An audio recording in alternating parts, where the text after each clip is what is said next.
What's up, everybody out there? Hope everybody's feeling good. Getting ready to get back into this win with the closed Sicilian. We are continuing on with systems dealing with Nge2. I hope you're enjoying uh, this series of videos. Again, click the podcast, not the podcast, click the playlist, and if you want to see all the rest of the videos associated with this system and really get into the closed Sicilian, again, check my links below. As always, have books, DVDs, and please donate. That will be of great help and assistance. Okay, the game we're looking at is from Luanda, 1981. A player named Tompa with the white pieces and Nge2 with the black pieces. Game started out in typical closed Sicilian fashion because we're trying to avoid the theory of the knight off and dragon variation. So we're just trying to get a position so we can Magnus Carlsen, or AKA outplay our opponents in the middle game and endings.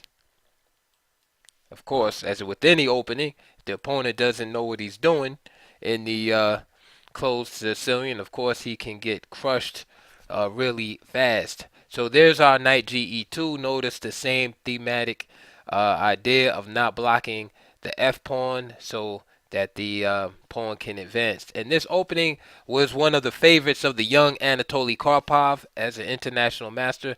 There's at least probably 7, 8 games with him playing in this line as a young international master. So after knight GE2, black decided on rook B8, the typical plan of committing to expand on the queen side. Castle. Of course, A4 is also popular if you want to slow up the move B5 a little bit.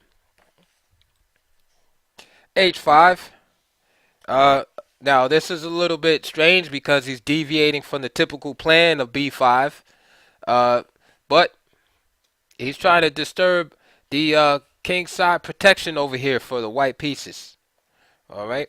Now, sometimes it's a little drastic to commit so early because then you end up with pawn weaknesses on the various sides of the board if the attack doesn't work out. Okay. So, now my opinion on this move is that white is way too solid for such a audacious move to be effective. White, if you look at White's position, White has done nothing wrong. Has White been aggressive and trying to pursue an advantage for move one? No, but White's position is too solid to really for a move like that to, uh, even be respected in my opinion. Okay, H3. All right. Now, of course, planning to meet the primitive attack H4 with the move G4. Simply just bypassing. Okay. Bishop D7. Knight hops into D5. Okay. And we're just going to move this knight to E3. So black switches back to the other side. B3, C3 taking over this square. E6, kicking the knight out. Knight E3, and now queen B6. B3. And white's idea now is to implement a double fianchetto. Alright. Knight G E7. Bishop goes to B2. Castles. And now King H2. And in this closed position, White can take his time and make such, these kind of moves. Just not rushing. His plan, of course, he would love to play D4 at some point. But he takes time, gets the king off of this diagonal. That could, create some problems down the road if the position opens up. B4, trying to exploit this pin here. But leaving the C4 square open for white to occupy. Okay. Knight c4 hitting the queen. Queen c7. And now that the knight is protecting the bishop, he plays c takes b4. Okay. Bishop takes b2. And now a surprise on the board for black. You might want to think about this position. If you were white, what would you play in this position? Would you just recapture the bishop here, or would you look for more? So if you want, you can even pause the video there. But moving on, white played b takes c5.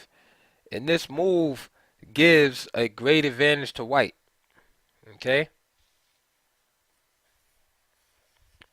We'll see why in a second. So after bishop takes a1, c takes d6. The queen is forced to move. D takes, queen takes, and now queen takes a1. Now, the compensation that white has is that he has 2 pawns for the exchange. And the dangerous dark square bishop has now been removed from the fray.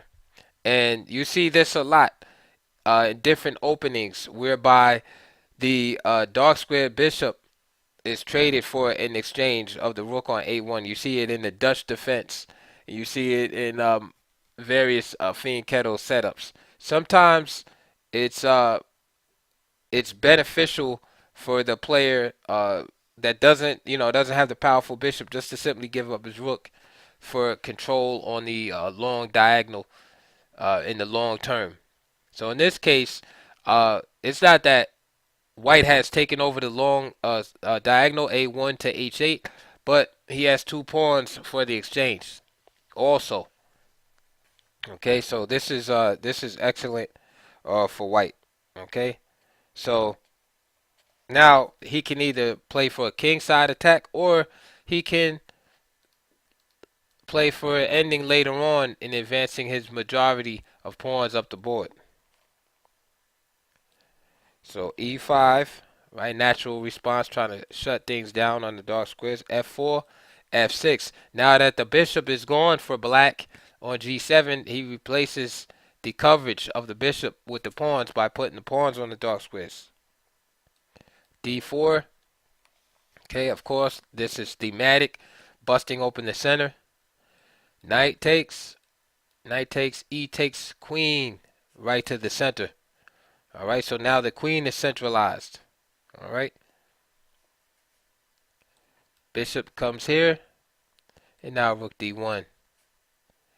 Rook f to d8. And now the knight just hops right in, and the support is ready. It's on its way. King h7, e5, rook b6, and now that knight is worth at least an exchange, being firmly entrenched on d6. h4, g takes h4, and now bishop e2 is played. Rook jumps to c5. Probably stronger was the move queen f2.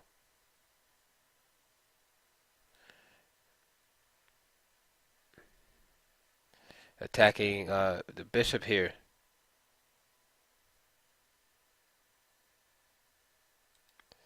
But instead, after bishop e2, rook c5 was played. F takes, f takes. Bishop h5.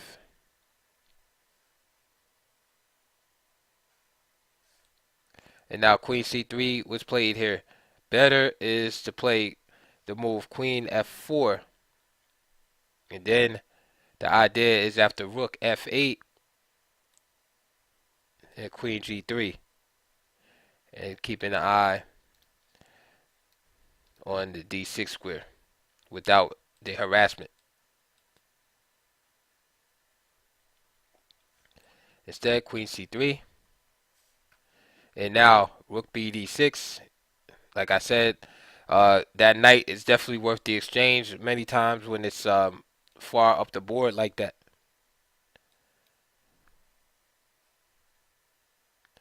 And now queen e5.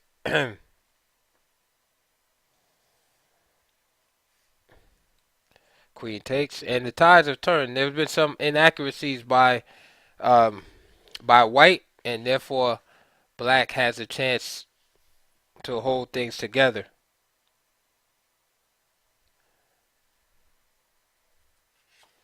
And of course, this move bishop f3, the pin is on the cards, and pretty much trying to lead to a draw.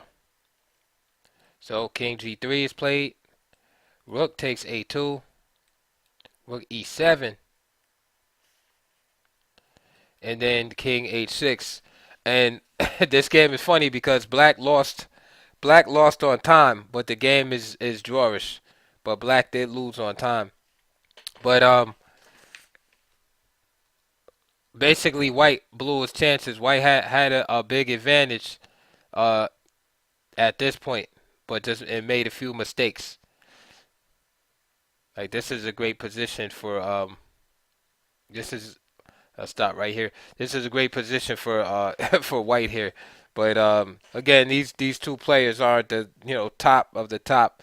But I just want to show that game because it is in the book, and it shows an excellent excellent position uh, for white after giving up the exchange of that dark square bishop. I thought that was a important example to show that the sometimes the rook on a1 is expendable for the bishop on g7. So that was it for that game. We're going to be continuing with systems dealing with knight ge2. Again, check the playlist. All the games are there. Please like, subscribe, comment. Get at me on the channel, and you know, and also check the links below. And I'll see you soon on the next video.